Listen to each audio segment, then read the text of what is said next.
Welcome to Conversations Live. For more than a decade, we've brought you the best in books, entertainment, celebrity interviews, and current events. When the movers and shakers of the world have something to say to you, they say it to us first. Here's your host, Cyrus Webb.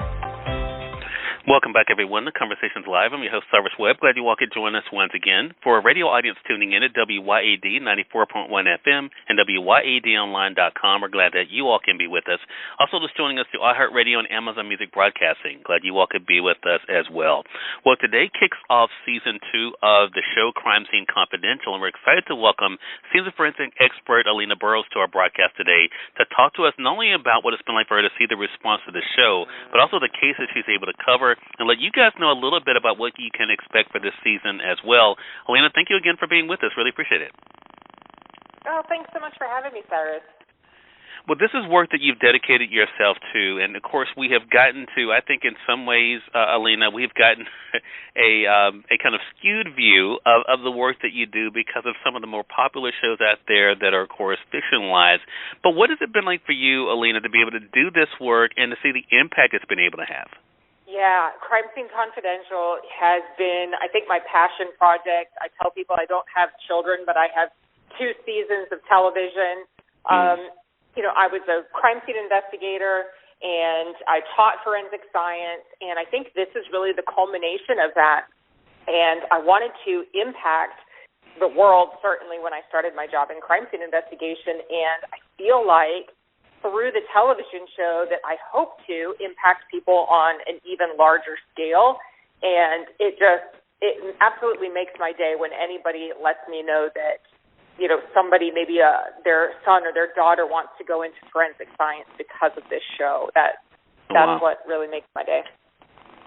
Well, and I think to that point, and some of these cases, of course, people know you for work. You mentioned, of course, with crime scene investigation, some cases have been ripped from the headlines.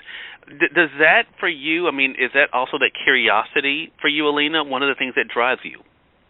Always. I certainly feel pressure, and I don't mean that in a bad way, but there's, I have an allegiance to victims' families. I've always said that the victim that loses their life in homicide is not the only victim.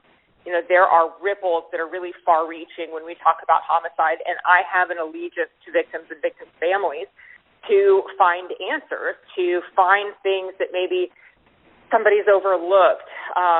And when I get a case and I have reports and photographs and, it's usually thousands of pages of documents for every case that I review for the show, usually between 2,000 and 4,000 pages of documents.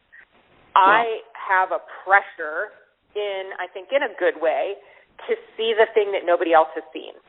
And, I always say it's not because I'm so good, but I want to see the thing or find the thing. And, it's a little bit of curiosity. It's a whole lot. That life drive, passion, it's the reason that I'm here, I think, to ultimately find truth or, find answers for families. Right. And I think the finding answers is something that so many people want. When this all began for you, Alina, aside for the work you did with crime scene investigation, outside of the work you've done as a forensic expert, when it comes to Crime Scene Confidential, could you have imagined that it would not only have the impact it's had, but also that it makes people also more curious about the things that they've heard about when it comes to some of these cases? I really couldn't have imagined it. I'm so lucky. It's one thing that I take time for every day is to just be grateful for everything. We did an episode in Season 1 where we discussed domestic violence. And I think it was really important, not just to me, but to the family to, put up some information about how to seek help if you're in a domestic violence situation for both men and women.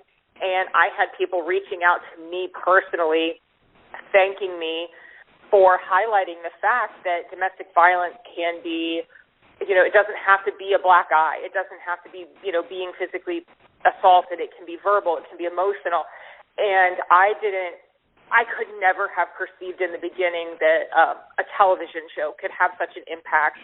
And I think it was really at that moment that I said, okay, we have a platform make a difference in the world, not just in a family's life, but really on such a larger scale. And I take that as an honor, and it's just so important to me.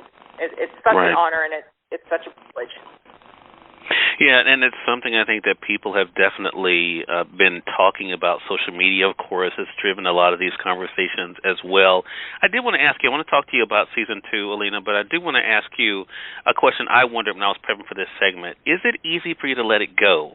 Because you do spend, as you mentioned, you have hundreds of pages of information, all the hours you spend with these cases. Is it easy for you to let go at the end? No. I think maybe some cases yes, and some cases no. If I feel, I've got it, there's nothing else I can do, then maybe yes. Or if I feel like I can pass it on to somebody else. I think the hardest part is, in some of these cases, as a television host, I don't have control. That's the hard part for me. I don't have control. I can't get the evidence and send it for testing. I can recommend to somebody that they test this thing, but I don't physically have the evidence to send. So I can recommend things, but I can't physically do them. So I think when people watch the show and they're like, did you do this, this, and this? And I want to say, but I'm a TV host, I can't do those things. I can ask that those things be done. I can recommend those things be done, or I can in some cases, if the Innocence Project is involved, I can say, hey, if I were you, I would do these things. I can offer my feedback or whatnot, but I don't have as much control, over those things, that if I ruled the world. Right, exactly. I totally understand that for sure. Because again, as like you're saying, I mean, there is, of course, the television side of this as well as the work that you're doing, and so those two interests there. So Season 2, as I mentioned, kicking off today, of course, on ID. The first episode is Threads of Evidence. What should our audience be looking out for, Alina? Oh, my gosh. Well, I can tell you that if you watch Season 1 and stand by for Season 2, it's so much more intense. We're delving deeper into the forensics of the cases. I'm doing more experiments, I would say, or just, more things that I would actually do if I had questions in the real world. Just, some testing, I think. A lot of powerful conversations, not just with me and the people that I interview, but certainly we're bringing together in Season 2 a lot of people to have conversations. This season we see a conversation between a man who lost a family member and the person who was convicted of murdering that family member. They wanted to have a conversation and meet. There were things that they needed to be said and heard by both parties. The stakes are higher this season. We've got life and death in many cases. We've got people actively trying to get out of prison. We have people that are potentially going to go back to prison. And certainly with the premiere episode this evening, we see me sitting down and speaking with the person that was actually convicted of the murder that we are navigating tonight. Well, it definitely gives us something to look forward to. Again, everyone, Season 2 of Crime Scene Confidential kicking off on ID tonight. Make sure you guys check your local listings. It's 8 p.m. for audience here in the South, 9 p.m. Eastern Time. Again, everyone, Alina Burroughs has been our guest. Alina, thank you again for the time. I really do appreciate it, and looking forward to speaking with you again. Great. Thanks so much. I hope you enjoy Season 2. Thank you. I appreciate that. And we thank your audience for tuning in to another great segment of Conversations Live. Until next time, I'm your host, Cyrus Webb, saying as always, enjoy your day, enjoy your life, enjoy your world. Thank you all for choosing Conversations Live. Now let's go make today amazing. Take care.